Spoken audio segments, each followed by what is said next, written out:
Okay, so the new trailer for Guardians of the Galaxy Volume 3 is now out, and throughout this video we're going to be breaking down the Easter eggs, hidden details, and also giving our theories on what could be happening with the plot. We've got a lot to cover with the Super Bowl, but I'd massively appreciate it if you smash the thumbs up button and subscribe to stay up to date with all our breakdowns on the Guardians final ride. If you're new here, I'm Paul, and we'll also be going over whether it left us Star-Lord or Star-Board. You've turned the video off, haven't you? But if you're still here, let's get into the breakdown. I'm gonna tell you something. I'm Star-Lord. I formed the Guardians. Met a girl, fell in love. That girl died, but then she came back. Came back a total dick. Oh, please. He left out some important information, but that is the gist of it. Now, as always, James Gunner's picked the perfect song to accompany the trailer, and in the back can hear Since You've Been Gone by Rainbow. This is very much about someone who lost love, and they're hyper-focused on the breakup of it. It contains lyrics like, I get the same old dreams, same time every night, fall to the ground and I wake up, so get out of bed, put on my shoes, and in my head, thoughts fly back to the breakup. These four walls are closing in. Look at the fix you put me in. Now, this is of course representing Peter, who's been on a big journey since losing his Gamora in Infinity War. The person in the song is having a complete mental breakdown, and they're basically begging that person to get back with him, which is what we see Quill doing very much in this opening. We catch him down on his luck in a bar, and over the top we can hear him speaking to Gamora. This bar is the place we caught him in the holiday special, and like we saw in that, he's slumped over, just having a bad time. Now in that scene, Peter was drowning his sorrows by himself, reminiscing of the love he lost in his green-faced girl. Oh, that's not racist. He's got one bottle tipped over because he fully drank it, and another stood up with a porous sticking out the top. Not sure what the brand is, but it's because it's got that thing on the top, I'm guessing he's grabbed it right off the back of the bar. We could do a shot of him in the blue and red costume, and these are what the group end up wearing throughout the trailer. Back in Avengers Endgame, Rocket had one, and he's now likely made some for the rest of the group. The blue and red uniform is what they'd done in the comics, and it's finally bringing everything full circle for their final film together. Now we next see him shooting along a corridor in what's very reminiscent of the prison escape in that first movie. I went back and double checked, and this is a new scene for the film, as Star-Lord doesn't have a jumpsuit on. Now speaking of jumpsuits, we then cut to him and Gamora wearing orange ones on the ship. This is a new ship, it's not the Benatar or the Milano, as one was destroyed. But yeah, this is the one that we also saw in the holiday special. Over the top we cut to a scene in an elevator and see Peter explaining to Gamora what's happened since she'd be gone. I'm guessing this scene on the ship takes place after they've escaped the prison, which we see later on in the teaser. This is definitely overseen by the High Evolutionary, as we can catch one of his staff members in a white coat, and later on we catch Peter jumping out the vessel on one. He is however wearing his uniform there, so they might get them back and then bring the whole thing down. Now in the elevator we also catch some weird lights that have been fused with flesh. The High Evolutionary is combining all kinds of creatures and machines in order to create a perfect society. Rocket is of course lots of wires sticking out of his back, he's got metallic parts to him, and later on we see these experiments being carried out. The High Evolutionary wants to create a perfect society, but they never will because they're all basically the toys from Sid's room. Now in case you don't know, in the comics he's a character called Herbert Wyndham who was born in Manchester. Money in the building. Anyway, after debuting in the Mighty Thor issue 133, Herbert started to pick up the work of Nathaniel Essex, aka Mr. Sinister. He was fascinated with the character and all his genetic experiments, and he even tried to replicate them himself by building a genetic accelerator. This apparently sped up the evolutionary process, and it allowed him to basically take creatures in a completely new direction. Now over the years, the High Evolutionaries created several messed up creatures, including half Dalmatian, half chimps, and so on and so forth, chimp dogs. If you've seen Cat Dog, then you'll know what happened there. And though in the comics he had a number of failures, it looks like he's cracked the formula for the film. We of course see the city that looks like it's based on New York, and though there are people saying they think this is planet Earth, I actually think it's a recreation of it. The High Evolutionary was of course from Earth, and thus I think he's recreated the planet and basically put his own people in to build the perfect society. It also seems like he's trying to get Rocket back, or potentially Rocket's just like, I need to find my crate and kick the crap out of him. Now, interestingly, the saga itself looks like it's got lots of different animals in it that have been experimented on. Firstly, we have Cosmo, who appeared in the recent holiday special, and they're going to be making a return, now being voiced by Maria Bakalova. I think she was in that as well, and she's back all over this one. Now, she has telekinetic powers, and due to her ability to talk, I'm guessing that something happened there with the High Evolutionary. Might be the Soviets who did all that, but yeah, worth considering that when we think about the themes of the movie. Cosmo's going to be using a universal translator to talk to the group, and this is how we can understand what the dog's saying. Also worth pointing out that this version of Gamora is a bit more rough and ready than the one we saw in the MCU, and you can tell because her hair's not as perfect as it used to be. That's a very good sign that she's been about the block a bit. I'll not talk to her character in that kind of manner. But yeah, it's just a nice little touch from the makeup department to show she's a slightly more, ferocious version of the character. Gamora is, of course, known as the deadliest woman in the whole galaxy. That's her nickname, officially. And we've never really seen that side of her, whereas it's clear here that they're bringing it out. We know that a version of the first trailer was shown at SDCC or D23, one of those events, and that it had her leading the Ravagers, so that's kind of why she's taken on this appearance. She's not really interested in love, and I actually think the movie's going to end with Peter realizing that he can't win the person back and that she's gone forever. He's desperate to have her back, and I believe that the film's actually going to end with him realizing that his Gamora is gone and that no matter who he tries to replace them with, that the person he lost is now dead. Spoiler alert. I think the movie's going to culminate with Gamora and Nebula going off into the galaxy by themselves, and Peter will return back to Earth. Though he has been back there a couple of times, he very much never returned to the planet because that's where he had the trauma of losing his mother. Therefore, I think he's going to go back, reunite with the family that he left behind in the first film, and then that'll be the culmination of his whole arc. Gamora, this isn't really her, and yeah, I think she's going to go off and do something else whilst he returns back home. Very, very down ending, very depressing, but yeah, I do think that death in the MCU needs to get its consequences back. At the moment, it just feels like you can bring anyone across from the multiverse, and there's not this impact that you're actually losing the characters. Therefore, I think for one to come back and for it still to be messed up and not the happy ending, I think that would really add some stakes to the entire thing going forward. I get the same old dreams, same time every night. Fall to the ground and I wake up. My sacred mission Is to create the perfect society. He didn't want to make things perfect. He just hated things the way they are. Now from here we get the Marvel Studios logo, and this is done to look like the tape deck that exists inside Peter's ship. It has that wooden, grainy feel to it, and the stripes on the logo itself are of course reminiscent of the first two awesome mixes. Now from here we cut to a shot of the ship looking at a planet. I'm guessing that this is the recreation of Earth, or it might be Earth itself, but yeah, to me something seems off about it judging by Peter's reaction. Now this could also be him seeing Gamora for the first time, as they are in a corridor at this point, and it's very much him just looking like, what the hell's going on? As I mentioned earlier, Gamora is the leader of the Ravagers at this point, and this could be them coming across the character and realizing all that she's been up to. Now next we cut to an experimentation chamber with the High Evolutionary. You can see the back of his head and notice that he has hair here, so I'm guessing that this is an earlier scene from the movie in which we discover Rocket's origin.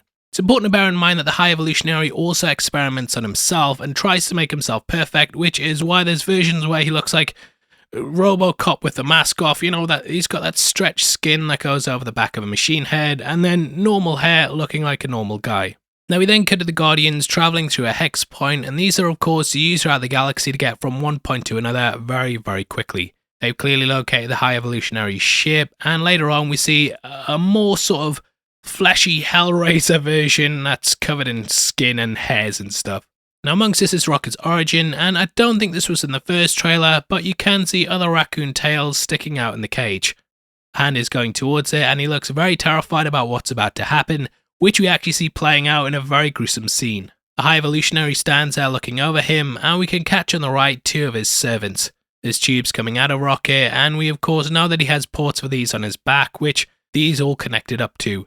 The positioning of this also reminds me a lot of the Vitruvian Man by Leonardo da Vinci, but let me know if that's a reach.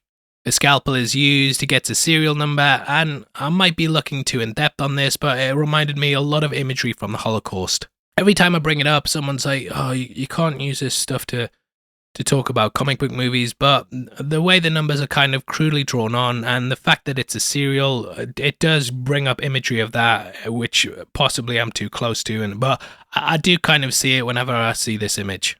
Jewish people were of course experimented on during that time, and there's several horror stories involving Joseph Mengele, which I don't want to get into. We'll keep the video lighthearted, and a quick cut to Groot. Now next we catch Nebula walking along, and her arm turns into a sword. In the elevator scene from earlier, if you look at her arm, you can tell it seems very different to what she normally has, and it now looks like it's able to morph and change. Now from here we cut to a shot that was shown in the first trailer, and it has the Guardians jumping out of the High Evolutionary ship, which looks very sort of messed up in hell. Existence, if you ever seen that movie, it reminds me a lot of that. Flesh is combined with machine, and it's a very unique looking vessel that definitely will bring up horrifying images. Now when the first teaser dropped, a lot of people were saying this looks like it's based on Among Us. However, James Gunn has cleared that up and said the suits are actually based on 2001: A Space Odyssey. Now at this point we catch them walking past the High Evolutionary, who's holding his fingers up to say, wait one moment. It looks like he's almost a receptionist, and I'm guessing that this is early on in the film in which they come across the character. It seems like they're having a more cordial meeting here, and then they'll likely be captured and put into the jumpsuits, which will then take them to the prison. I want you all to know that I'm grateful to fight beside my friends. Incinerate them.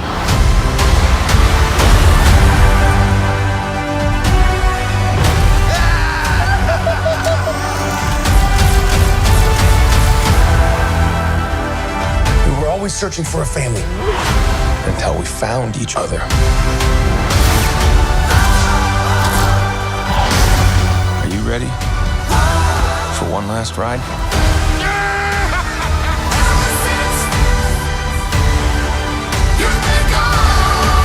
We'll all fly away together. Into the forever and beautiful sky.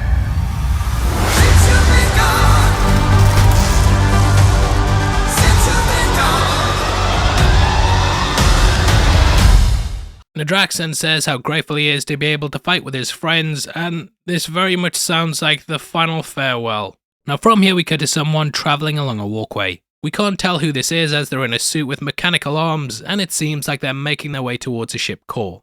Along the side there's beaming hexagons that open up, and these all appear to have heat or some kind of cosmic energy in them.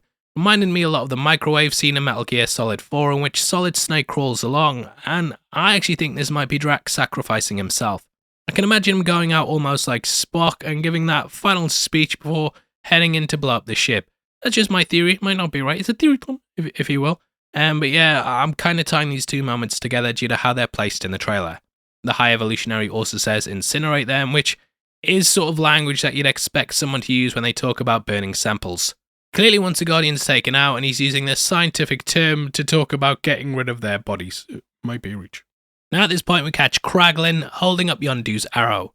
Guardians of the Galaxy Volume 2 ended with him practicing using it, and I'm guessing that he's now using it to protect Nowhere. We know that Adam Warlock will be attacking this area in the film, and I'm guessing that this is going on during his ambush, and Kraglin's just like, I must master the arrow and use it to defend my people. Now from here we cut Adam Warlock flying through that town in the first trailer. He's completely destroying everything as he passes through, his power level's unmatched, and this is a guy that's completely off the leash. According to some of the rumours around the film, he's going to be very much like a baby, not fully grasping his powers, and these godlike abilities will make him a very destructive force. I think the film's very much going to be about the Guardians being like, whoa, calm down mate, we've all had a drink, don't fly through the town destroying it, and they're going to rein him in and get him to join their side. However, he will be an adversary at first, and this is why we see him clashing with the Guardians in the trailer. Now I also put the teaser in 0.25 speed like my man the Canadian lad, shout out to that guy, really nice guy, and we can see Gamora running along carrying Rocket in her arms. He's possibly been beaten up badly at this point, and it could even tease at what happens in the film. Say he gets put at death's door, the Guardians might be like, we need to find the guy who made him so that he can bring him back to full health. That would set them on a course with the High Evolutionary, they'd find out how bad he is, and also discover Rocket's origin story along the way. Anyway, from here we cut to Nowhere and see Groot stomping down on Adam Warlock. I'm guessing that he attacks the Guardians at these two places, which includes the city and also their home here. Next we see Rocket laughing, and also Lila. This character was teased at in the first movie when he was taken to the prison, and in case you don't know, Lila's very much Rocket's girlfriend. You ought to know she's not a hoe, fuck's sake. And she was also experimented on by the High Evolutionary, which is why they're crossing paths with her. Also, I have a cold at the moment, so the thumbs up is much appreciated. We sent the kids to nursery about 3 months ago, and since then I've had a constant mild cold that sometimes plays up and makes my voice sound like shit. I can catch that Lila actually has a mechanical arm, and her real one was removed and then replaced with this. From here we get a back-to-back shooting shot, which is of course a staple of the Guardians films. In the background you can catch the red wall from the High Evolutionary's reception room, and this is them very much kicking ass and taking names, or was it ask? I don't know. And we get some montage shots that include Rocket hugging Lila, Nebula celebrating on Nowhere, and Peter and Gamora getting a little close to each other. There's a little brown furry character that you see there, and James Gunn has actually clarified that this is called Blurp. Expect to see this on Funko Pops everywhere. Your kids are gonna love it, not mine, because they're getting no more presents for making me ill all the time. And it's possible that this pulls from Captain Marvel issue 19, titled The Accused. Does look similar to an animal in that, though it's a lot more cute and furry, and definitely designed by Disney purposely to sell toys. Now, mimicking the prison escape again from the first film, we get a moment where Rocket stands on Groot's shoulders shooting. This was of course what happened during that escape, and the boys are back in town. They're bringing back the good ones. There's continued shots of them fighting on the ship, Adam Warlock going toe-to-toe with Drax, and there's getting a prison breakout scene that's very reminiscent of the first film. As they make their way out, we get a shot that was shown in the first trailer in which Drax is slumped over with a hole in his chest. I don't think he's dead at this point, instead I think they're going to escape, come back, and we'll get that emotional send-off in the third act that definitely pulls from this character's shot. Now we get more montage shots such as the High Evolutionary floating along the corridor. He's doing a sort of meditative stance, Peter Quill running along his base, and then the Guardians standing together crying. There's two missing members here, which are Peter and Rocket, and I'm guessing that whilst this is going on, that scene in which we see him screaming whilst experiments are happening plays out here. Finally, we get that shot on Nowhere, and you can see that Drax is wearing the hoodie from the holiday special. Peter's being knocked down, he's getting carried along, and it looks like this is coming off the back of the Adam Warlock attack. Whoever it was that you were in love with, it sounds more like her. Her? That's ridiculous. Do not bring me into this. Knock it off! What? Just never noticed how black your eyes were. They were replaced by my father as a method of torture. He picked a pretty set. Now you've got to end the trailer with a joke, and we get Star-Lord flirting with Nebula in front of Gamora. Don't do it, mate, she's there. We've all done stupid stuff like that. And yeah, don't bring up the colour of her black eyes. Saying that though, Karen Gillan, yeah, even if she was a blue bald-headed woman, I probably would. My wife's not watching this, is she? Anyway, that's the video. Thanks for sticking with me. My voice is starting to slightly improve as it warms up, and I appreciate you bearing with all the crackliness. But yeah, I'd love to hear your thoughts on it. Make sure you comment below and let me know. I had fun with it, and this is probably, the Flash trailer, we'll get into that later on in the day, but there were moments in this that I really enjoyed, and I am excited to see the film. Just to let you know, we're also running a competition giving away 3 copies of the Rocky 4K box set on the 15th of March, and all you have to do to be on the chance of winning is like the video, make sure you subscribe with notifications on, and just drop a comment below letting us know your thoughts. If you want something else to watch, we've got a breakdown of The Last of Us trailer on screen right now, so definitely head over there right after this. By the way, thanks for sticking through the video. I've been Paul, and I'll see you next time. Take care. Peace.